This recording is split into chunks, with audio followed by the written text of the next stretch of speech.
एक गरीब बूढ़े शख्स ने चिवंटी के साथ अपना रिस्क बांटा तो अल्लाह ने उसके लिए सोने का खजाना निकाल दिया। अस्सलाम वालेकुम व रहमतुल्लाह व बरकातहू।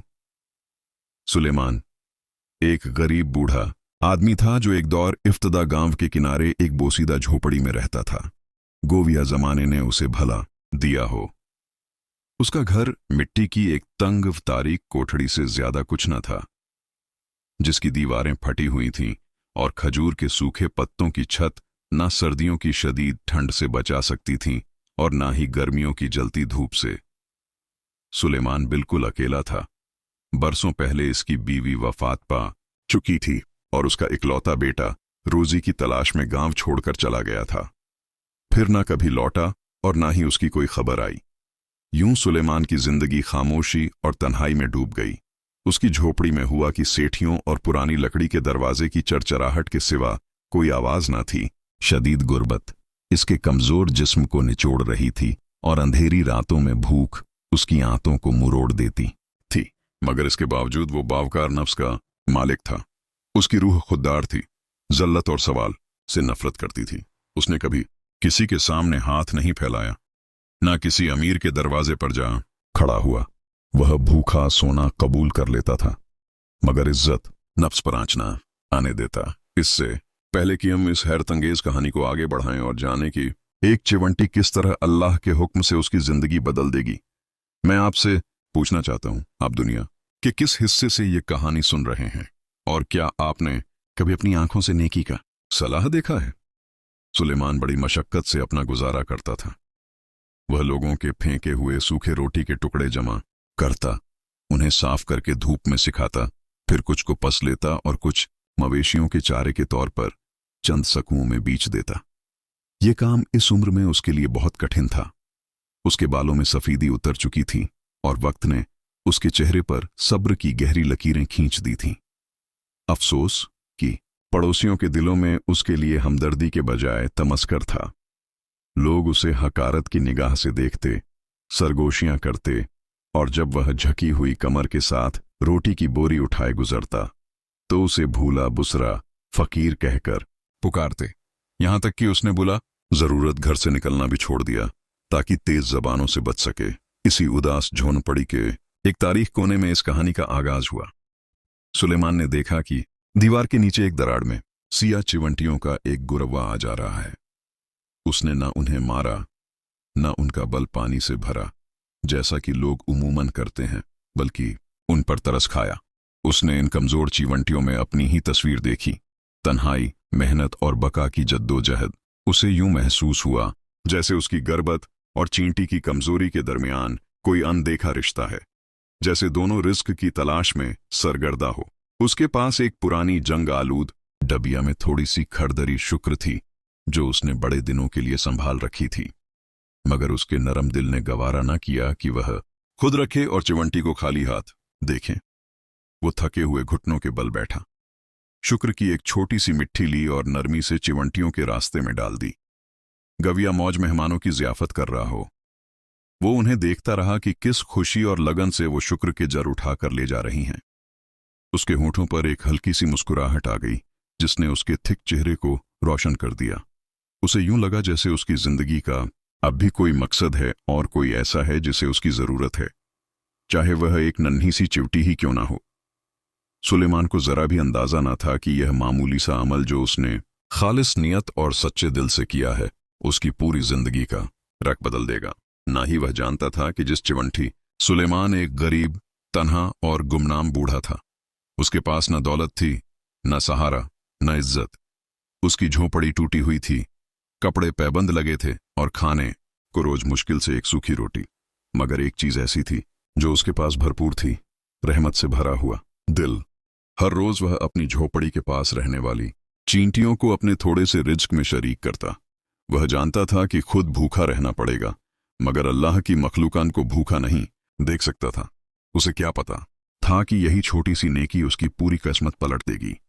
उसका पड़ोसी सालिम तंग नजर, हसद से भरा और संगदिल इंसान था। एक दिन उसने देखा कि सुलेमान जमीन पर शक्कर बिखेर रहा है। एक ऐसा बूढ़ा जिसके पास खुद रोटी खरीदने के पैसे नहीं, वो चींटियों को खिला रहा है। सालिम हंसा, ताना मारा और बात को दिल में नहीं रखा। वह दौड़ता हुआ बाजार पहुंचा और बढ़ा चढ़ाकर सबको बताया कि सुलेमान पागल हो गया है। लोगों ने मजाक उड़ाया, किसी ने हंसी उड़ाई, किसी ने तंज कसे।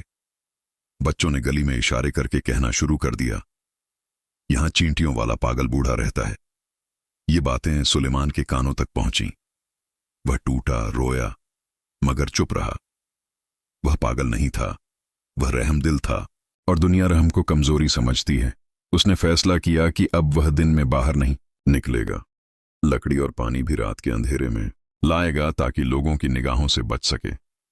दिन बोझ बन गए और फिर सर्दियां आ गईं। बारिश, ठंडी हवाएं और टूटी छत ने उसकी हालत और बिगाड़ दी। खाने को कुछ न बचा, सिर्फ शक्कर की एक आखिरी मुट्ठी। उसी क्रिसमसी के आलम में उसने एक अजीब बात देखी। सर्दियों में चींटियां आमतौर पर छिप जाती हैं, मगर ये चींटियां लगातार जमीन खोद रही थीं। वे लाल रंग की अलग किस्म की मिट्टी बाहर ला रही थीं, जो सुलेमान ने अपनी जिंदगी में कभी नहीं देखी थी। शुरू में उसने सोचा कि शायद वे बारिश से बचने के लिए बिल गहरा कर रही हैं। उसके दिल में एक बार फिर रहम जागा। उसने अपनी आखिरी शक्कर भी उन्हें दे दी और कहा, खा लो मेरे नन्हे दोस्तों, शायद अल्लाह तुम्हें भी दे और मुझे भी।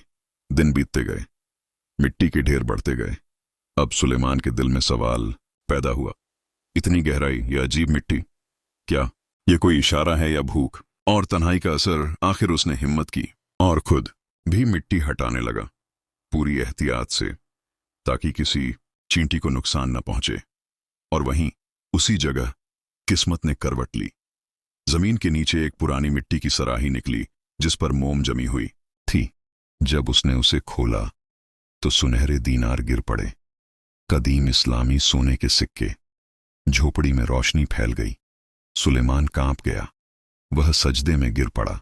उसे समझ आ गया कि यह रिज्क नहीं, बहुत बड़ा इम्तिहान है। उसने सोना छिपा दिया, किसी को कुछ नहीं बताया। उसकी जाहिरी जिंदगी वैसी ही रही, वही फटे कपड़े, वही सूखी रोटी, मगर अंदर से वह बदल चुका था। उसने फैसला किया कि यह दौलत उसकी ऐश के लिए नहीं, अल्लाह के साथ तिजारत होगी। वह चुपके से शहर गया, सिर्फ एक दीनार बेचा और उससे आटा, तेल और गोश्त खरीदा, मगर दिन में कुछ घर नहीं लाया। एक ईमानदार ताजिर के जरिए रात के वक्त गरीबों, बीवाओं और यतीमों तक मदद पहुंचाने लगा। बिना नाम, बिना पहचान, गांव में हलचल मच गई। लोग एक अनजान मोहसिन की बातें करने लगे। सालिम हैरान था। वह पूछता फिरता कि यह कौन है, और सुलेमान खामोशी से सुनता, सूखी रोटी खाता और दिल ही दिल में मुस्कुराता। वक़्त के साथ उसने मस्जिद के पास जमीन खरीदी और एक तकिया बनवाई, मुसाफिरों और फकीरों के लिए। जब इमारत मुकम्मल हुई और उसने ऐलान किया कि यह अल्लाह के लिए वक्फ है, तो पूरा गांव सन्न रह गया। वही पागल बूढ़ा, यह कैसे मुमकिन हुआ? लोगों की जुबानें बंद हो गईं। दिन बीतते गए, कोई भूखा वापस न गया। जिन हाथों से कभी ताने मारे गए थे, उन्हीं हाथों को अब अदब से चूमा जाने लगा। सालिम शर्मिंदा होकर माफी मांगने आया। सुलेमान ने बिना शर्त उसे भी वही दिया जो अल्लाह ने उससे दिया था। फिर एक सुलेमान ने कहा, जब इंसानों ने छोड़ा, अल्लाह ने नवाजा, और इसका सबब एक चींटी बनी। उसने खालिद को सिखाया कि रिज्क ताकत या चालाकी से नहीं, नीयत से आता है। सुलेमान ने बाकी जिंदगी इज्जत और शुक्र के साथ गुजारी। उसकी कहानी गांव में दास्तान बन गई। एक सबक कि छोटी नेकी भी अल्लाह के यहां बड़ी होती है। लेकिन सवाल अब भी बाकी है, अगर यह राज पहले खुल जाता तो क्या सुलेमान बच पाता? और क्या हर इंसान इतनी बड़ी दौलत के इम्तिहान में कामयाब हो सकता है? अगर ये कहानी आपके दिल में उतर गई हो तो लाइक ज़रूर करें, सब्सक्राइब करें और कमेंट में बताइए।